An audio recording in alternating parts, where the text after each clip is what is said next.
কাশি আমার হয়েছে যে আমি কোনো রকমে বাবাকে খেতে দিয়েই বেরিয়ে পড়েছি তুলসী পাতা তোলার জন্য। মানে এত বেশি কাশি হচ্ছে যে ঘুমাতেই পারছি না, উঠতে উঠতে অনেকটা লেট হয়েছে আজকে। কোথাও আমি আসতে বলছি, ওই যে ছোটু লাটু চিৎকার করছে আমাকে দেখে, এরকম অদ্ভুতভাবে দেখছে তো।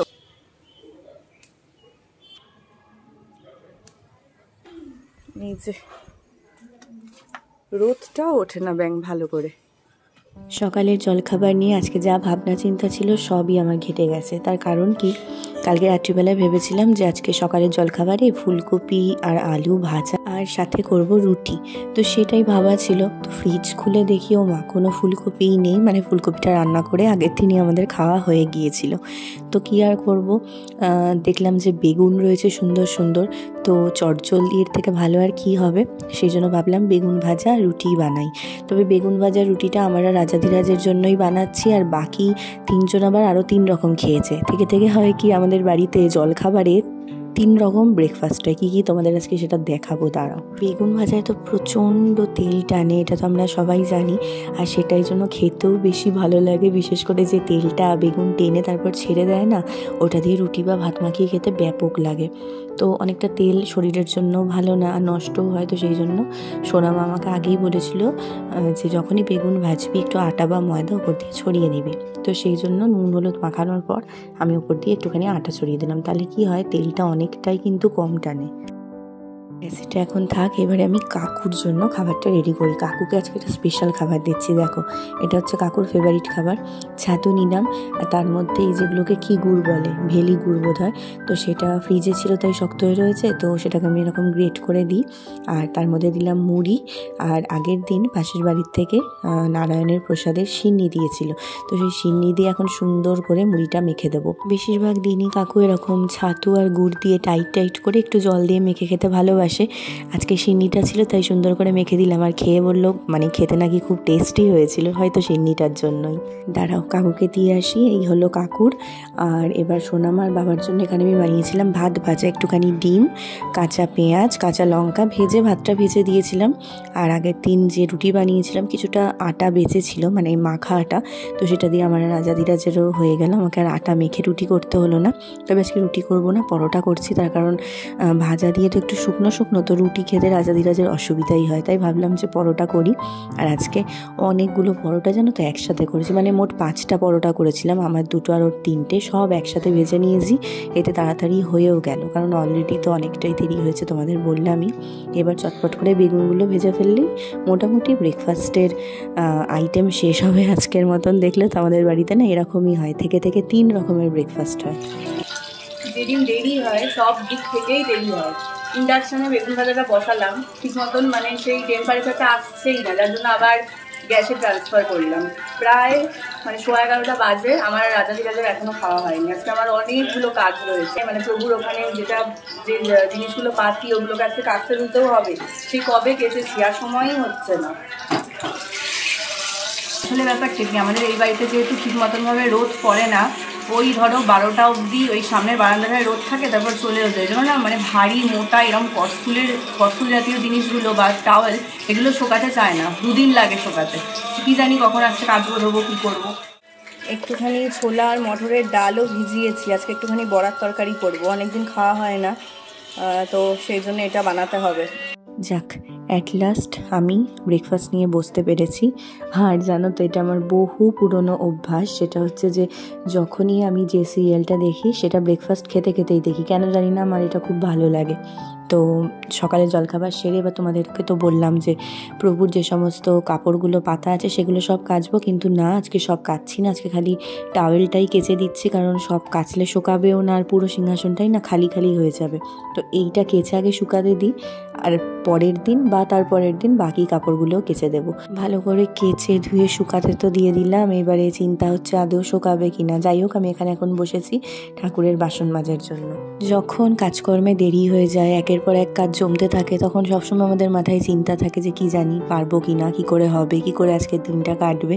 কিন্তু আমরা তো সব কিছুর নিয়ন্তা নই। যিনি নিয়ন্তা তার ইচ্ছাতে দেরিও হয়, তার ইচ্ছাতে আবার সব কাজ কমপ্লিটও হয়ে যায়। তো এই দেখো সব কিছু সেরে আমি এখন বসেছি বড়ার তরকারিটা করতে। সোনামা, এটা কি শাক? মেথি শাক। মেথি? কি কি দিয়ে হবে? আলু বেগুন বড়ি। বাহ। বাকি রান্নাগুলো সোনামাই তো সব করবে, আর আমি খালি বড়ার তরকারিটাই করছি। বড়াগুলো দেখো ভাজা হয়ে গেছে, একদম চটজলদি বানাবো সেই জন্য কড়াইতে তেল গরম করে জিরে ফোড়ন দিয়েছি, টমেটো আদা বাটা দিয়ে দিলাম, তার মধ্যে যা যা মশলা হলুদ লঙ্কার গুঁড়ো তারপরে চিনি নুন সব দিয়ে দিয়েছি একবারে, দিয়ে মশলা কষিয়ে জল ঢেলে দিলাম। যেই ঝোলটা ফুটে গেল অমনি বড়াগুলো দিয়ে দেবো, দিয়ে একটুখানি বড়াগুলোর গায়ে ঝোলগুলোকে মাখিয়ে নিয়ে তারপরে একটু ভাজা মশলা জাস্ট জিরে আর ধনে আমি ভেজে গুঁড়ো করে রেখেছিলাম সেটা দিয়ে ঢাকা দিয়ে নামিয়ে নেব। মাত্র 10 মিনিট লাগলো আমার এটা বানাতে, আর খেতে না দারুণ হয়েছিল। কি ব্যাপার, এত মিটি মিটি হাসি? বাবা, এটা কোত্থেকে গছালে? ও, আমার শাড়ি পুরো নতুন, অ্যান্টিক পরেছে হয়তো। সেই বাজার তোমার। পুরো পিওর কটনের উপর, আর ব্ল্যাক তো আমার সবসময়ই পছন্দের। হ্যাঁ, আজকের লাঞ্চের মেনুটা কিন্তু দারুণ দারুণ সব পদ রয়েছে। এটা হচ্ছে আলু বেগুন বড়ি দিয়ে মেথি শাক ভাজা, এটা হচ্ছে কড়াইশুঁটি আলু দিয়ে বাঁধাকপির ঘন্ট, আর এটা হচ্ছে কালকে আমি সোয়াবিন আর কপির পাতা দিয়ে ধনে পাতা কাঁচা লঙ্কা দিয়ে বেটেছিলাম, সেটা খুব ভালো হয়েছিল বাটাটা খেতে, একটু লেবুর রস ছড়িয়ে দিয়েছিলাম। আর এটা হচ্ছে সেই বড়ার তরকারিটা যেটা আমি করলাম, ঝোলটা না পুরো টেনে নিয়েছে, ওই জন্যই মনে হয় খেতে আরও বেশি ভালো লাগছিল। তুমি এটা কি করছো? কি করবো, কোথায়নি তো শোয়াবে কিসে প্রভুকে?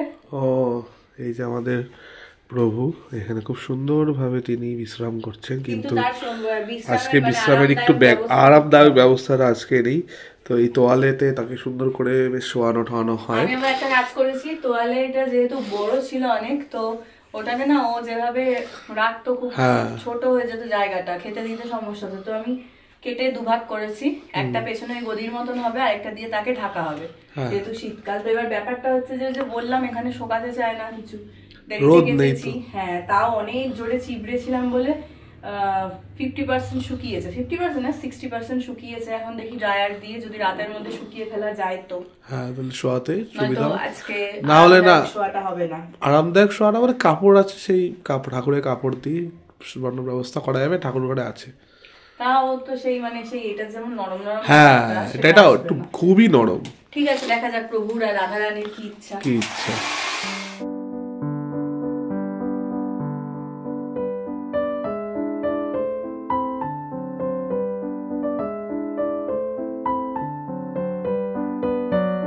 আমি একটু ঘুমাচ্ছিলাম, তো ঘুম থেকে উঠে আগে যেটা করলাম গার্গেল করলাম, কারণ এত তো একটুখানি আওয়াজে শুনতে পেতে না, তো গার্গেল করে এখন আদা চা বানিয়ে খাচ্ছি। আর আজকে রাত্রিবেলায় বেশ একটা ইন্টারেস্টিং রান্না আছে। ইন্টারেস্টিং বলছি এই কারণে, কারণ আমার এই জিনিসটা খুব ভালো লাগে, আর আশা করছি সবারই মোটামুটি কম বেশি এই জিনিসটা ভালো লাগে। সেটা কি দাঁড়াও দেখাচ্ছি।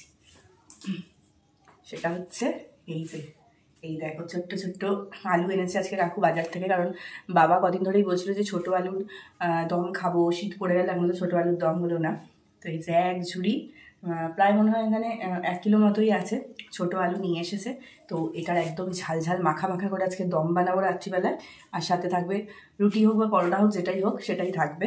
এখন ভাবছি যে প্রেশারে নুন দিয়ে আগে এটাকে সিটি দিয়ে নিই চাটা খেতে খেতে, পরে বাকি কাজ করবো। হয়তো এতগুলো আলু লাগতো না, কিন্তু আমি একেবারেই করে রাখবো, যদি বাঁচে তো বাঁচবে, আরেকদিন খাওয়া যাবে, অসুবিধা নেই।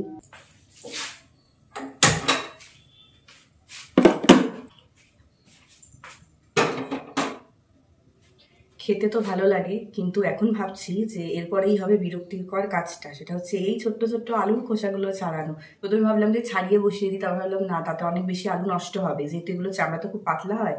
তো ঠিক আছে, হোক, ততক্ষণে আমি আমার বাকি চাটা শেষ করি, তারপর দেখা যাবে।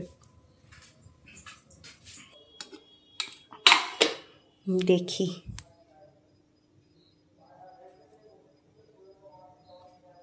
দেখছিলাম সেদ্ধ হয়েছে কিনা, তো সুন্দর মতন সেদ্ধ হয়ে গেছে। আমি 4টে সিটি দিয়েছি, তাতে একদম প্রপার সেদ্ধ হয়েছে। আজকে যে আলুর দমটা করব সেটা হচ্ছে আচারি আলুর দম, মানে আমি এটার নামকরণ করেছি। তো কিভাবে করব তোমাদের সাথে অবশ্যই রেসিপিটা শেয়ার করব।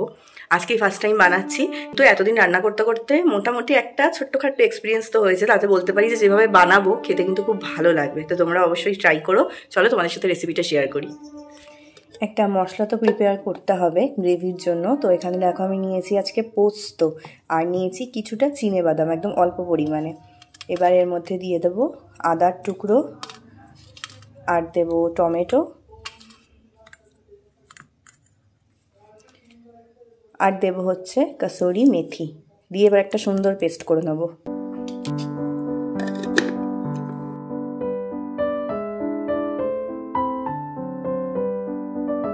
গ্রেভির মশলাটা হয়ে গেল, এবার একটা ভাজা মশলা রেডি করব, যেটা হচ্ছে এই আচারি আলুর দমের মেন মশলা। দেখো এখানে দিয়ে দিচ্ছি বেশ কিছুটা পরিমাণে গোটা ধনে, গোটা জিরে, আর দিচ্ছি বেশ কিছুটা পরিমাণে 5 ফোড়ন। এটা কিন্তু দিতেই হবে, যেটার জন্য আচারি ফ্লেভারটা আসবে। এখানে দিচ্ছি গোটা গরম মশলা খুব অল্প পরিমাণে, 2টো দারচিনির টুকরো দিলাম ছোট ছোট, আর এলাচ থেকে সিডসটা বের করে দিলাম, খোসাটা ফেলে দিলাম, আর দেবো 2টো মতন লবঙ্গ। এবার ভালো করে মশলাটা ড্রাই রোস্ট করতে গিয়ে দেখলাম যে আমি গ্যাসটাকে না জ্বালিয়েই মশলাগুলো সব এর মধ্যে দিচ্ছি। তারপরে গ্যাসটাকে জ্বালিয়ে নিয়ে ভালো করে এবার এটাকে ড্রাই রোস্ট করব। আর যখন দেখবো যে সুন্দর মশলাগুলো থেকে গন্ধ বেরিয়ে গেছে, মানে মশলাগুলো ভাজা হয়ে গেছে, তখন গ্যাসটা অফ করে এর মধ্যে আমি দিয়ে দেবো বেশ কিছুটা পরিমাণে কসুরি মেথি। অবশ্যই কসুরি মেথিটা একদম লাস্টে অ্যাড করবে গ্যাস বন্ধ করার পর, নয়তো কিন্তু বাকি মশলাগুলোর সাথে ভাজা হলে এটা পুড়ে যাবে। তারপর হামানদিস্তাতে ভালো করে গুঁড়ো করে এটাকে আমি সাইডে রেখে দেবো। এটাই হচ্ছে মেন আচারি মশলা, যেটা আমার রেডি। এই আলুগুলোকে ছাড়াতে ছাড়াতে আমার মনে হচ্ছে আমার বয়স প্রায় 100 ছুঁই।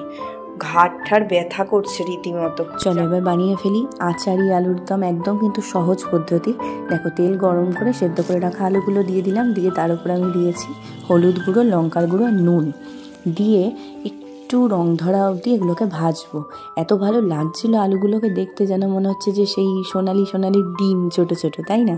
তো যখনই একটু দেখবে সুন্দর মতন করে গায়ে হালকা হালকা সোনালি রং ধরে গেছে, তখন যে মশলার পেস্টটা করে রেখেছিলাম টমেটো দিয়ে পোস্ত দিয়ে, সেটাকে দিয়ে খুব ভালোভাবে কষাতে হবে। ততক্ষণ কষাতে হবে যতক্ষণ না এটা শুকিয়ে নিচে লেগে যায় অথবা চারপাশ দিয়ে তেল ছেড়ে দেয়, ততক্ষণ পর্যন্ত ভালো করে এটাকে কষাতে হবে।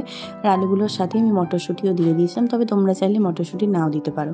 কষে গেলে জল দিয়ে দেবো, দিয়ে 5 মিনিট আগে হাই ফ্লেমে ফুটিয়ে নেব। তারপর যে আচারি মশলাটা করে রেখেছিলাম পুরোটাই কিন্তু এর মধ্যে দিয়ে দেবো। এই রান্নায় এই আচারি মশলাটা কিন্তু একটু বেশি পরিমাণে ইউজ করতে হবে, কারণ এই ফ্লেভারটাই আলুর দমটাকে আচারি করে তুলবে। নামানোর আগে আর একটুখানি ধনেপাতা কুচি ছড়িয়ে নামিয়ে নেবে, তাহলেই দেখবে দারুণ স্বাদের আচারি আলুর দম একদম রেডি। যে কোনো নিরামিষ দিনে তোমরা এটা ট্রাই করতে পারো। আর এত সুন্দর গন্ধ বেরোবে যখন রান্না করবে, যে তোমার কিন্তু বারবার এটা রান্না করতে ইচ্ছা করবে। আজকে প্রথম গ্রাস মুখে দিতে দিতেই রিভিউ হবে, হয়ে যাক।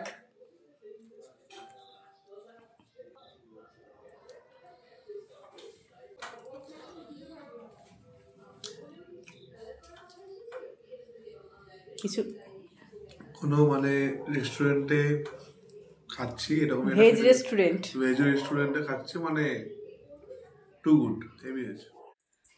খাওয়াটা আজকে একটু বেশিই হয়ে গেল, মানে রোজ জায়গায় আজকেও তাই খেলাম, কিন্তু মানে আমি জানতাম ভালো হবে, বাট এতটা ভালো হবে এটা না আমি ভাবিনি।